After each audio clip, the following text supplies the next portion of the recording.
Assalamualaikum Azizi. Waalaikumsalam. Bagaimana keadaan Azizi pada hari ini? Saya okey, baik-baik je. Okey Azizi, saya nak memperkenalkan diri saya.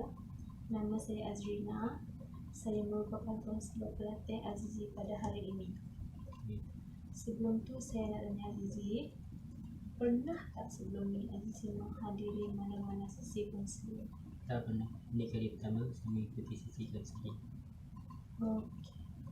Jadi memandangkan ini merupakan kali pertama Azizi menghadiri sesi konseling, saya akan membuat proseduran terlebih dahulu. Okey.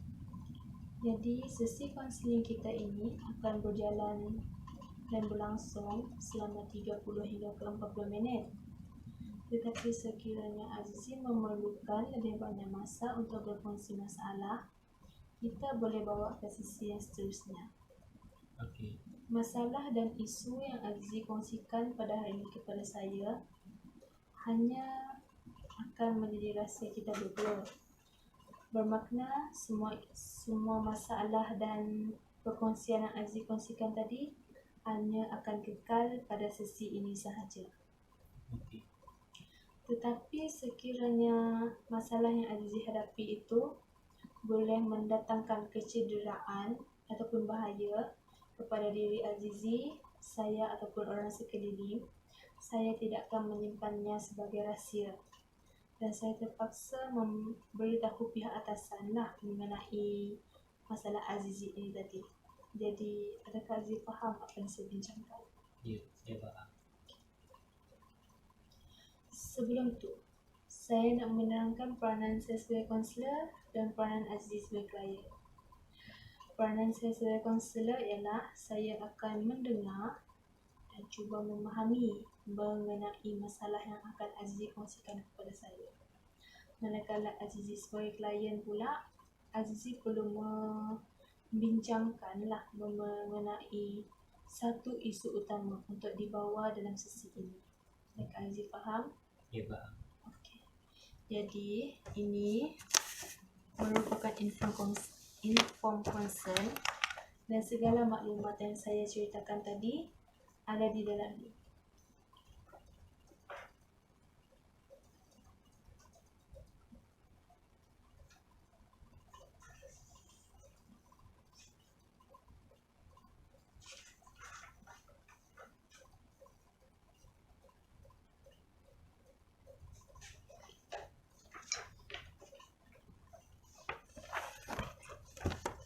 Okey, terima kasih atas Aziz punya kerjasama.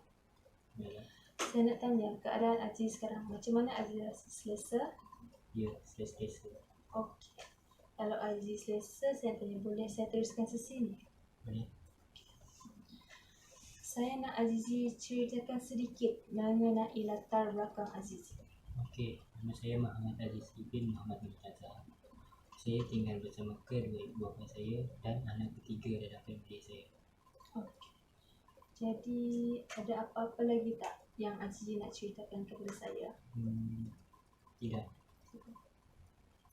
Jadi saya nak tanya dengan Azizi lah. Apa isu yang Azizi nak bincangkan dengan saya pada hari ini?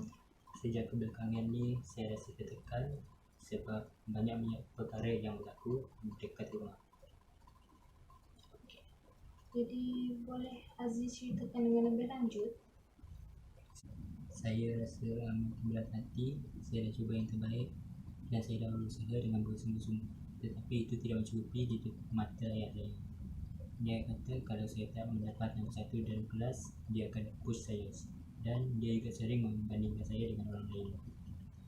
Jadi apa yang saya faham melalui apa yang saya dengar Azizi kongsikan tadi lah, Azizi menghadapi masalah dalam pelajaran di mana ayah Azizi sering mendesak Azizi dan memberi pressure kepada diri Azizi. Dia juga sering membandingkan diri Azizi dengan orang lain. Jadi boleh Aziz ceritakan lebih lagi? Saya dah cuba yang sebaik mungkin dalam peperiksaan, tetapi di mata saya adalah kegagalan. Dan dia juga sering menganggap saya tidak pernah serius dalam pembelajaran ataupun dalam menjawab peperiksaan. Saya tak tahu macam mana lagi nak tunjukkan dekat dia yang saya dah berusaha dengan bersungguh-sungguh, dan saya dah pun membuat macam-macam untuk memuaskan hati dia. Jadi Azizi nak yang macam mana? Apa yang Azizi inginkan sebenarnya? Saya nakkan kebebasan macam kawan-kawan saya yang lain. Mereka sering pergi ke shopping mall dan menonton movie bersama-sama.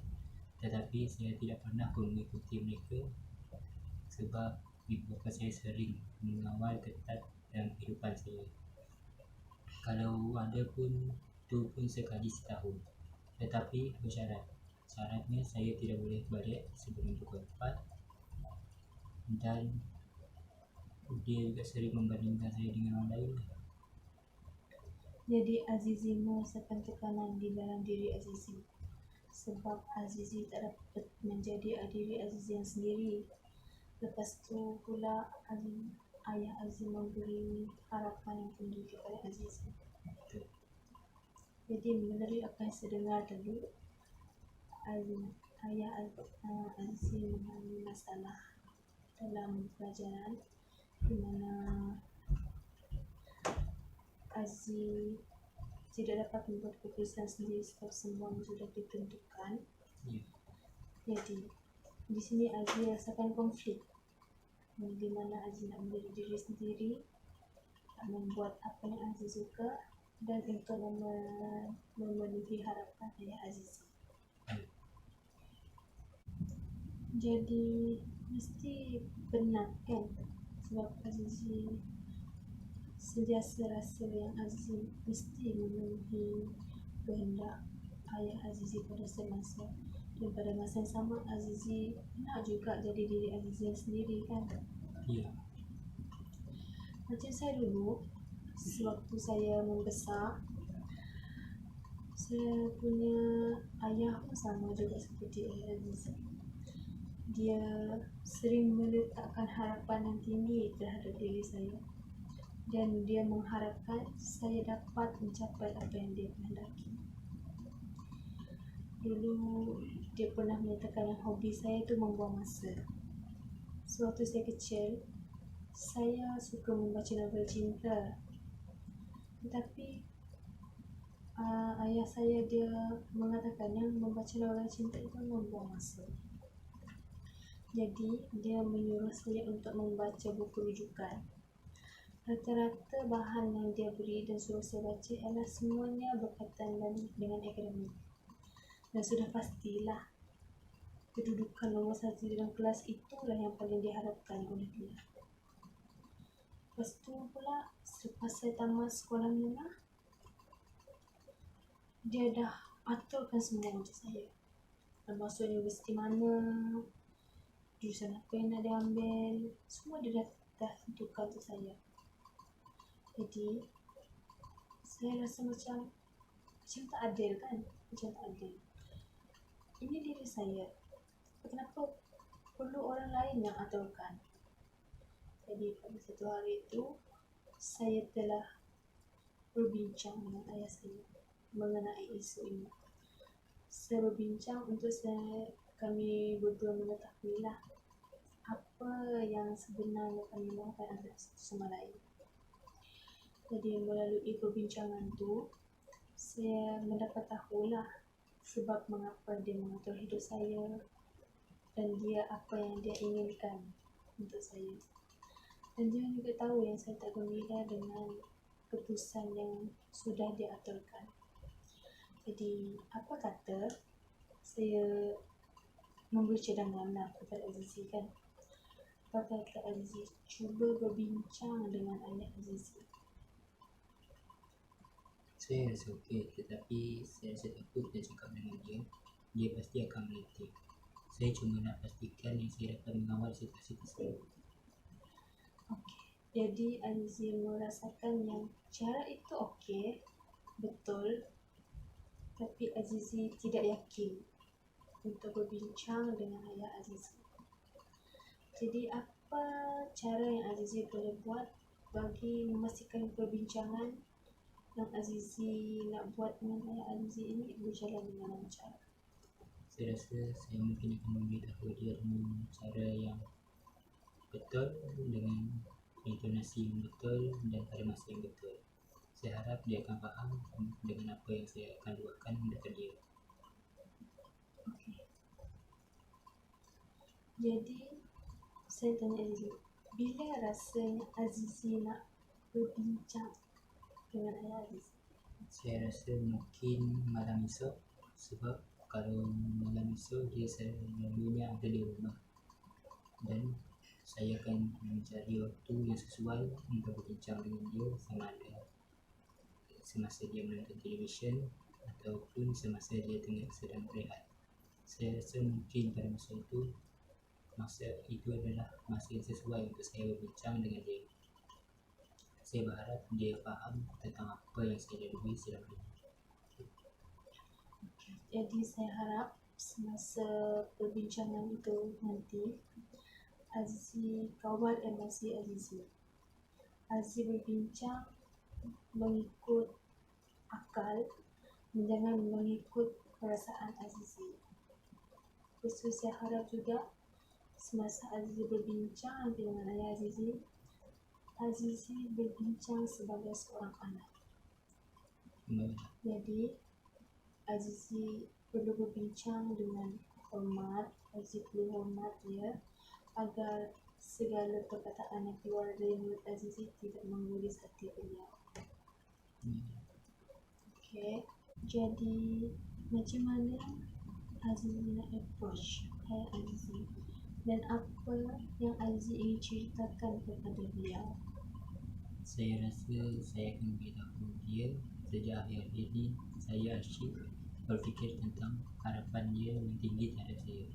Lepas tu saya akan ceritakan dekat dia bahawa saya faham apa yang dia lakukan selama ini adalah supaya saya hidup senang pada masa akan datang. Jadi, saya rasa itu tindakan betul dan saya harap Azizi boleh lakukanlah rancangan yang Azizi ingin lakukan itu. Jadi, Azizi sekarang pun masa sudah hampir tamat. Jadi, saya nak rumuskanlah apa perbincangan kita hari ini. Jadi, tadi Azizi datang dan menyatakan yang Azizi menghadapi masalah pelajaran, di mana ayah Azizi sering mendesak Azizi dan dia memberi pressure kepada Azizi. Dia juga sering membandingkan diri Azizi dengan orang lain lah. Lepas tu Azizi juga menyatakan yang Azizi tertekan sebab Azizi dah dapat menjadi diri Azizi sendiri, sebab Azizi dikontrol. Jadi Azizi dapatlah membuat keputusan sendiri. Jadi setelah kita berbincang, Azizi dapati Azizi perlu berbincang dengan beliau mengenai masalah ini dengan harapan beliau memahami apa yang Azizi inginkan. Jadi betul apa yang saya sebutkan? Betul. Jadi Azizi, itu saja untuk sesi kali ini, dan pada sesi yang akan datang saya nak dengarlah feedback dari Azizi. Adakah Azizi sudah melakukan perencanaan yang Azizi lakukan tadi, dan saya nak tahu apa